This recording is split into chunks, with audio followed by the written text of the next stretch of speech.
আমি অনুরোধ করব আমাদের শান্তিরামনগর বিধানসভা কেন্দ্রের মাননীয় বিধায়ক তথা আমি অনুরোধ করব আমাদের কর্পোরেটর কাউন্সিলর শ্রীমতী সুলতাদের তার সহকর্মীকে আসন গ্রহণ করার জন্য।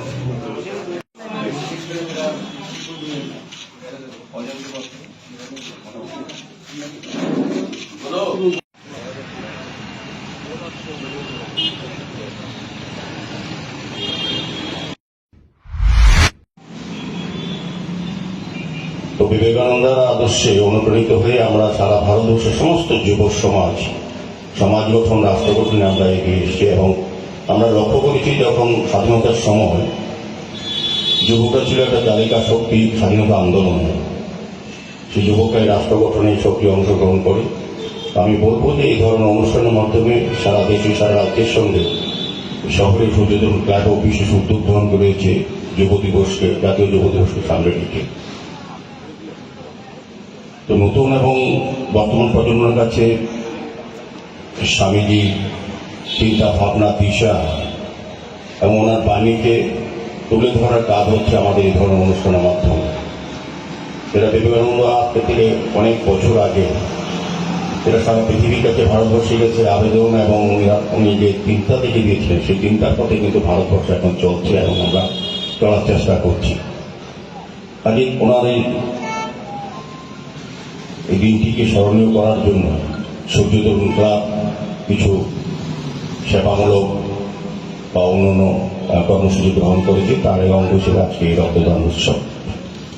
তো আমি বলবো যে এটা খুবই ভালো জিনিস যে রক্তদান উৎসব বা রক্তদান শিবির আয়োজন করা।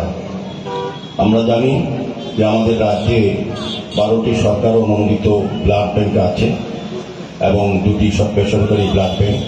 এই ব্লাড ব্যাংকগুলো রক্ত স্বল্পতা দেখা দেয় প্রায় সময় এবং তার যোগান এবং চাহিদার মধ্যে ভারসাম্য রক্ষা করে এই ধরনের রক্তদান উৎসব বা রক্তদান শিবির বা স্বেচ্ছাসেবীরা রক্তদান করে আসে। কারণ রক্তের কোনো বিকল্প নেই। আমাদের এখানে যারা ভারতবর্ষে বড় বড় সায়েন্টিস্ট বা পৃথিবীর সমস্ত কিছু আবিষ্কার করেছেন, আমাদের ভারতীয় সায়েন্টিস্টরা মঙ্গল গ্রহে, চন্দ্র গ্রহে, সূর্য গ্রহে যাচ্ছেন, কিন্তু রক্তের বিকল্প তৈরি করতে পারছেন না। এটা সম্ভব না। রক্তের বিকল্প হচ্ছে আজকে যারা রক্ত দিচ্ছেন তারাই হচ্ছে বিকল্প। আমি যারা রক্ত দিচ্ছেন আমি বলবো তারা তাদের জীবনের শ্রেষ্ঠ কর্ম এবং শ্রেষ্ঠ মানব ধর্ম পালন করছেন। কারণ রক্ত দিলে আজকে যারা রক্ত দিচ্ছেন আমি তাদেরকে অনেক অনেক শুভেচ্ছা জানাই। কারণ তারা জানেন না তাদের রক্তকেই গ্রহণ করবে। এক জায়গায় একটা আছে যেখানে আমরা দল সম্প্রদায় জাত পাত নিয়ে আলোচনা করি, কিন্তু রক্তের ক্ষেত্রে রক্তের কোনো ধর্ম হয় না।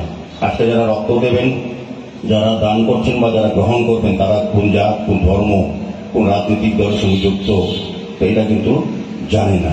কাজে সেক্ষেত্রেই রক্তকে আমরা বলি মহান দান। যে কোনো দানের সঙ্গে আমরা আগে যখন যদি এখানে বস্ত্রদান হতো, আগে থেকে সিলেক্ট করা থাকতো 500 জনের নাম, কোন 500 জনকে দেবো। যদি অর্থদান করা হতো বা যে কোনো দান করা হয় আগে থেকে নির্দিষ্ট করা থাকে কে পাবেন, কে দেবেন। আর এখানে কে দিচ্ছেন, কে নেবেন, এটার কোনো রকম জানা থাকে না। এই কারণে এই দানটাকে আমরা সবসময় মহৎ দান বলি।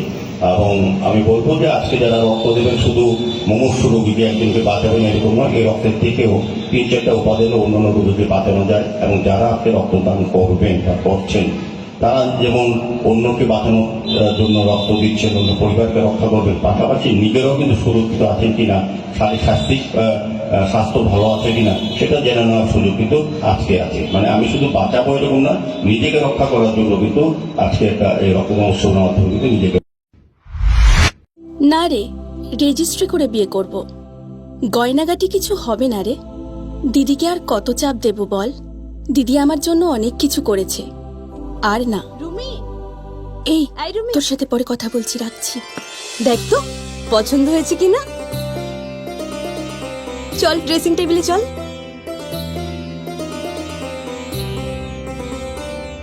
দিদি তুই পছন্দ হয়েছে? তুই নিজে বিয়ে করলি না, আমায় লেখাপড়া শেখালি, আজ বিয়ে দিচ্ছিস, মা বাবার কোনো অভাব রাখিসনি, আজ এভাবে সাজাচ্ছিস কেন? কোনো দিদি কি পারে না তার আদরের বোনের মা বাবা হতে? তোকে কি সুন্দর লাগছে, রাধাকৃষ্ণ জুয়েলারিতে চলছে বিবাহ মঙ্গল উৎসব।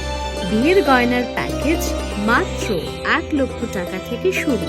প্রতি বিয়ের গয়নার প্যাকেজের মজুরিতে থাকছে 15% ডিসকাউন্ট এবং ফ্রি ইন্স্যুরেন্স। তাছাড়াও জ্যোতিষ বিষয়ক পরামর্শ দেওয়ার জন্য আমাদের শোরুমে থাকছেন হস্তরেখাবিদ প্রান্তোষ ভট্টাচার্য, জ্যোতিষশাস্ত্রী, কলকাতা। অ্যাপয়েন্টমেন্টের জন্য অগ্রিম নাম নথিভুক্ত করুন রাধাকৃষ্ণ জুয়েলারি, উষা বাজার, আগরতলা, ধর্মনগর এবং বিলোনিয়া।